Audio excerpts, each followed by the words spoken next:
അങ്ങനെ ഓണൊക്കെ കഴിഞ്ഞ് ഫ്രിഡ്ജ് തുറന്നപ്പോൾ ദാണ്ടിരിക്കണ് നമ്മുടെ വൈറലായിട്ടുള്ള pistachio kunafa chocolate from Dubai അല്ല സൗദി. ഞാൻ നാട്ടിലെത്തിയിട്ട് 2-3 ആഴ്ച ആയെങ്കിലും ഇത് കഴിക്കാൻ വേണ്ടിയിട്ടൊരു കൂട്ട് തേടി നടന്നിട്ട് ഇപ്പോഴാണ് ഒത്തുവന്നത്.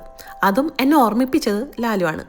ഞങ്ങളെല്ലാവരും കൂടിയിട്ട് ചായ കുടിച്ചുകൊണ്ടിരിക്കുന്ന സമയത്താണ് ദാണ്ടെ ചോക്ലേറ്റും പിടിച്ചുകൊണ്ട് അവൻ വന്നത്. എന്നാൽ പിന്നെ ട്രൈ ചെയ്യല്ലേ. ഇത് അൽസുറിസ് റിയ എന്ന ബ്രാൻഡിൻ്റെയാണ്. ഇതിന് സൗദിയിലെ 55 റിയാലാണ് വില വരുന്നത്. നമ്മുടെ നാട്ടിലെ ഏകദേശം 1200 രൂപ വരും. ഇത് ഓപ്പൺ ചെയ്യുമ്പോൾ ഗോൾഡൻ കവറിങ്ങിലാണ് ആദ്യം നമുക്ക് കിട്ടുന്നത്. ആക്ച്വലി ഇതൊരു പ്രാവശ്യം ഞങ്ങൾ ഓപ്പൺ ചെയ്തതാണ്. പിന്നെ വിചാരിച്ചു എല്ലാവരും കൂടെ ഇരുന്ന് കഴിക്കാമെന്ന്. അതാണല്ലോ അതിൻ്റെ ഒരു ഇത്. ഫൈനലി ഓപ്പൺ ചെയ്യുമ്പോൾ ദാണ്ടെ ഇതിൻ്റെ പുറത്തായിട്ട് കുറച്ച് കളറിങ്ങും കാര്യങ്ങളൊക്കെ ഡെക്കറേഷനായിട്ട് കൊടുത്തിട്ടുണ്ട്. പകുതിയെല്ലാം പോയിട്ടുണ്ട്. ഈ പിസ്താഷ്യോ കുനാഫ ചോക്ലേറ്റിൻ്റെ കുറേ വീഡിയോസ് ഞാൻ കണ്ടിട്ടുണ്ട് ട്രെൻഡിങ് ആവുന്ന സമയത്ത്. ആ സമയത്ത് ആ വീഡിയോസിൽ എങ്ങനെയാണോ കാണിക്കുന്നത് അതേപോലെ തന്നെയായിരുന്നു നമ്മൾ വാങ്ങിയ ആ ചോക്ലേറ്റിൻ്റെ ഉള്ളിലുണ്ടാകുന്നത്. മെയിൻലി ഫോറിനേഴ്സിൻ്റെ ഒക്കെ വീഡിയോസ് കാണുമ്പോൾ നമുക്കത് കഴിക്കാൻ വേണ്ടിയിട്ട് തോന്നും. അങ്ങനൊരു ഇൻട്രസ്റ്റിൻ്റെ പുറത്താണ് ഞാൻ ഇത് വാങ്ങി ട്രൈ ചെയ്യാമെന്ന് ഞാൻ വിചാരിച്ചത്. അങ്ങനെ അവിടെ ഉണ്ടായിരുന്ന എല്ലാവരും കൂടിയിട്ട് ഞങ്ങളിത് ഷെയർ ചെയ്ത് കഴിച്ചു.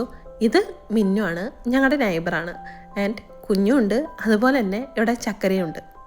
അവർ രണ്ടുപേരും ഞങ്ങളുടെ കസിൻസാണ്. പിന്നെ ഞാനും ലാലും. ഇനി ചോക്ലേറ്റിനെ കുറിച്ച് പറയാന്ന് വെച്ചിട്ടുണ്ടെങ്കിൽ ഇതിൻ്റെ കോട്ടിംഗ് ആയിട്ടുള്ള ചോക്ലേറ്റ് അത്ര മടുപ്പിക്കുന്നതല്ല.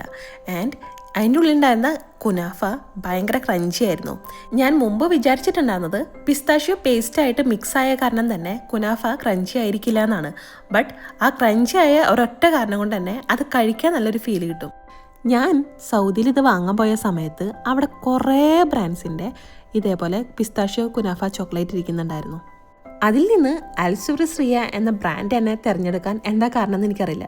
എന്തായാലും ഞാൻ പിക്ക് ചെയ്ത ഈ ബ്രാൻഡ് എന്തായാലും മോശമായില്ല. ഇത് ആരൊക്കെ ട്രൈ ചെയ്ത് നോക്കി?